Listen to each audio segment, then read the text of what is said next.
અમદાવાદના ઘાટલોડિયાની સોસાયટી 15 વર્ષે ગેરકાયદે। ઘાટલોડિયા વિસ્તારમાં સ્નેહાંજલિ સોસાયટીનો વિવાદ છે।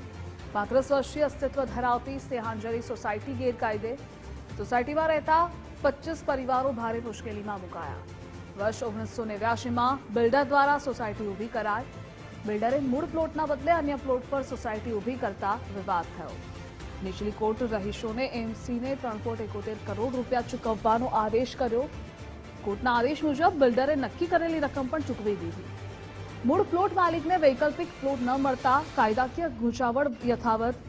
તો આ સમગ્ર મામલો સુપ્રીમ કોર્ટ પહોંચતા 41 કરોડ ચૂકવવાનો નિર્દેશ પણ। સોસાયટીના રહીશોએ સરકાર સમક્ષ વૈકલ્પિક આપવાની માંગ કરી। પરિવારોને ઘર છોડવાની ફરજ પડે તેવી સ્થિતિ સર્જાય છે અને કાયદાકીય ગૂંચવણ વચ્ચે રહીશોએ સરકાર સમક્ષ ન્યાયની માંગ કરી છે। તંત્ર દ્વારા યોગ્ય ઉકેલ નહીં આવે તો 25 પરિવારોને ઘર ગુમાવવાની ભીતિ પણ છે। તો અમદાવાદના ગાટલોડિયા વિસ્તારની વાત કરીશું આજે કે ગાટલોડિયા વિસ્તારની જે સ્નેહાંજલિ સોસાયટી છે અને આ સોસાયટી લગભગ 1983માં બનાવવામાં આવી હતી, પરંતુ હવે કંઈક પરિસ્થિતિ અલગ જોવા મળી રહી છે, કારણ કે રાતોરાત અહીંના જે સ્થાનિકો છે કે જે આ સોસાયટીમાં રહે છે તેમના માથે આપ પડ્યું છે, કારણ કે સરકારે આ સોસાયટી જે છે તે ગેરકાયદેસર જાહેર કરી છે। લોકોની વેદના આપણે સાંભળીશું કે 35 વર્ષ રહ્યા બાદ શું પરિસ્થિતિ છે। અમે 70 લાખ રૂપિયા લખાઈને મકાન બનાવેલો છે। એ વખતમાં વિશ્વાસ રાખીને અમે એમના જ્યારે વોટ લેવાના હોય એ દિવસે આજે પેલા થયેલા છે, તે છતાં આજે અમારે આ પરિસ્થિતિ આવેલી છે। પછી મને નહીં બોલાય નહીં ને મારા નહીં। બિલકુલથી આપણી સાથે અન્ય સ્થાનિકો પણ છે, તેમની સાથે પણ વાત કરીશું। બેન, આપ શું કહેશો? ટેક્સ ભર્યો અત્યાર સુધી વાત કરીએ તો કોર્ટમાં પણ કેસ ચાલતો હતો, તેમાં પણ લગભગ 3 કરોડ કરતાં વધારે પૈસા ભર્યા છે, આપે શું કહેશો? હવે અમે તો ટેક્સ બી ભર્યો છે, લાઇટ બિલ બી ભરીએ છીએ। અમે અત્યારે બધી રીતે મ્યુનિસિપાલિટી વાળાને ખબર હતી, ચલો અમને બી ખબર હતી કે આ તમારું એમાં છે તો એ થવાનું છે, પણ એ લોકોએ ટેક્સ બી લીધો છે। એ લોકોએ અમને ત્યારે બી નોટિસ આપીને ત્યારે નથી કીધું, અત્યારે આવીને તાત્કાલિક ધોરણે અમને કહી રહ્યા છે। તો અમે અત્યારે તો રોડ ઉપર થઈ ગયા ને અત્યારે આવવાને, તો અમને પહેલા કંઈક સામે ઓપ્શન બી આપે ને, તો એ અમને કોઈ રસ્તો નથી મળી રહ્યો અને ડાયરેક્ટ ડેમોલેશન માટે આવી ગયા છે। આવી રીતના કાલે અમે મ્યુનિસિપાલિટીમાં બી રજૂઆત કરી છે, પીઆઈ સાહેબને બી મળવા ગયા હતા વસ્ત્રાપુર પોલીસ સ્ટેશનમાં।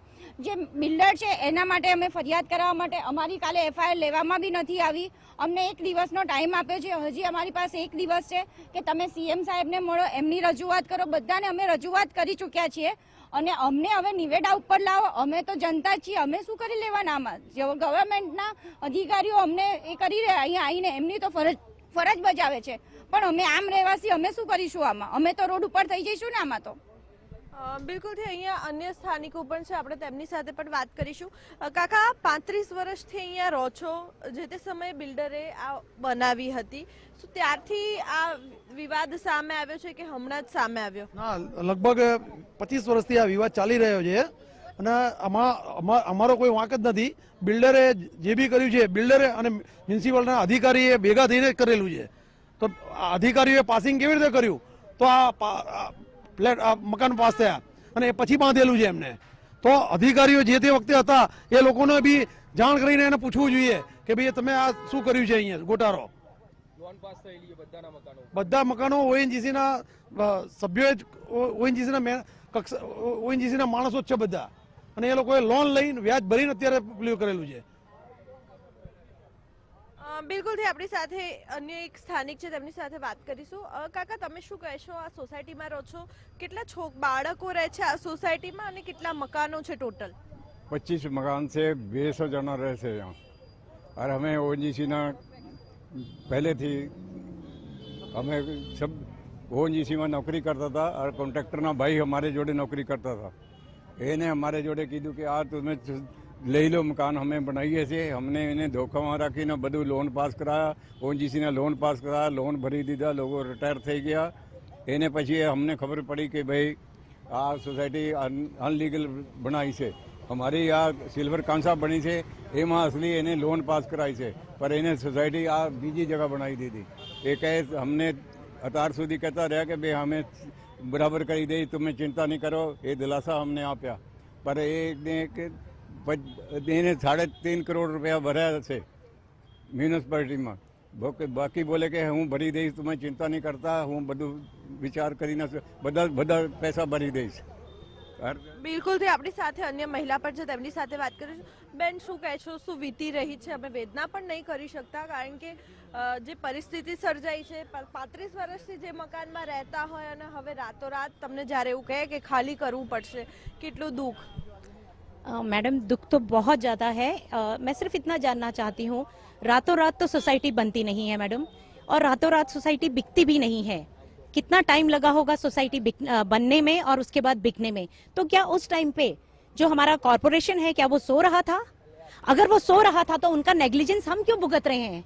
अगर जो सोसाइटी वाले, जिसने ये बिल्डर था, जो अंजना बिल्डर्स हैं, अगर उन्होंने जो भी इलीगल काम किया उसके लिए हम क्यों दोषी? हमने ये सब, कोई भी ऐसा सोसाइटी का मेंबर नहीं है जिसने घर को खरीदा नहीं है मैम। हम सब लोगों ने अपनी हार्ड एंड मनी जो है वो दी है और उसके बाद हमने ये घर लिया है। आज मेरी सास 80 साल की हैं, वो विधवा हैं, हर साल वो बीमार पड़ती हैं, अभी भी वो इस तरह से बैठी हुई हैं। हाल देखिए मैडम आप उनका, देखिए सर। और ये सब लेडीज जो है, ये सब विधवाएं हैं। बताइए कि हम कहाँ लेकर जाएं उनको?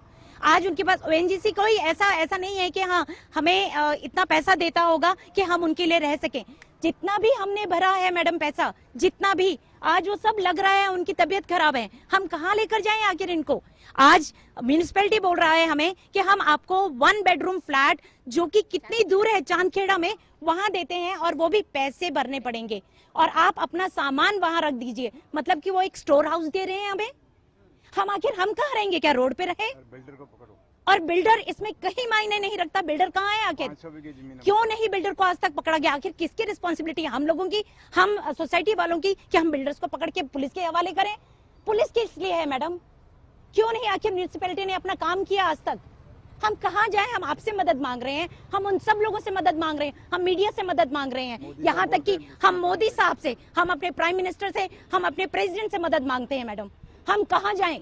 हम 25 घर हैं, अगर यही सोसाइटी 500 की घर होती तो यहाँ पे कोई नहीं आता, कोई इसको हाथ भी नहीं लगा पाता। लेकिन हम 25 मेंबर्स हैं और 25 सीधे साधे मेंबर्स हैं मैम। हम सब के सब इनोसेंट हैं, हम सब के, हमारे पास कोई ऐसा कॉर्पोरेटर आए थे सर मैडम, और कल जब उनको फोन किया गया कोई रिस्पांस नहीं था, और आज शायद आज आए हैं, आज मॉर्निंग में आए हैं, और हमें कह रहे हैं हमारी बिजली काटेंगे, हमारा क्या बोलते हैं, लाइट बिल काटेंगे, और हमारा गटर लाइन काटेंगे। ये क्या है मैम? डरा रहे हैं हमें। आखिर एग्जैक्टली हम लोग कहाँ जाएं? इस हाल में इन लोगों को लेकर कहाँ जाएं? आज हमारे बच्चे हैं, हम बच्चों को क्या बताएं? बच्चे सब डरे हुए हैं, आखिर हम कहाँ जाएं मैम, आप बताइए। બિલકુલ, એટલે કે આ બિલ્ડરની ભૂલના કારણે અનેક જે અહીંના 20 જેટલા જે પરિવારો છે તેમના ઉપર આભ વીતતું છે, કારણ કે જે તે સમયે 25 વર્ષ પહેલા આ સોસાયટી બનાવવામાં આવી હતી અને આ સોસાયટીમાં અનેક સપનાઓ સાથે 20 જેટલા જે પરિવારો હતા તે આ મકાનોમાં રહેવા આવ્યા હતા, પરંતુ હવે જાણે એકાએક સુપ્રીમ કોર્ટમાંથી પણ નિર્ણય આવ્યો છે, ત્યારે આ તમામ જે પરિવારો છે તે હવે સરકાર સમક્ષ મદદ માંગી રહ્યા છે, કારણ કે તેઓ 25 વર્ષથી આ ઘરમાં રહેતા હતા અને તેઓ વૈકલ્પિક વ્યવસ્થા માટે પણ તેઓ માંગ કરી રહ્યા છે, કારણ કે જે વિવાદ સામે આવ્યો છે તે ચોક્કસથી સ્થાનિકો પણ કહી રહ્યા છે કે જે બિલ્ડર છે તેની ભૂલ છે અને તેના કારણે અહીંના સ્થાનિકોને ભોગવવાનો વારો આવ્યો છે। કેમેરામેન અંકિત દવે સાથે માનસી પટેલ, ગુજરાત ફર્સ્ટ, અમદાવાદ। ચિંતા ના કરશો તમ તારે। તો કોર્ટના આદેશ મુજબ બિલ્ડરે નક્કી કરેલી રકમ પણ ચૂકવી દીધી છે અને હાલ 25 પરિવારોને ઘર ગુમાવવાની ભીતિ છે।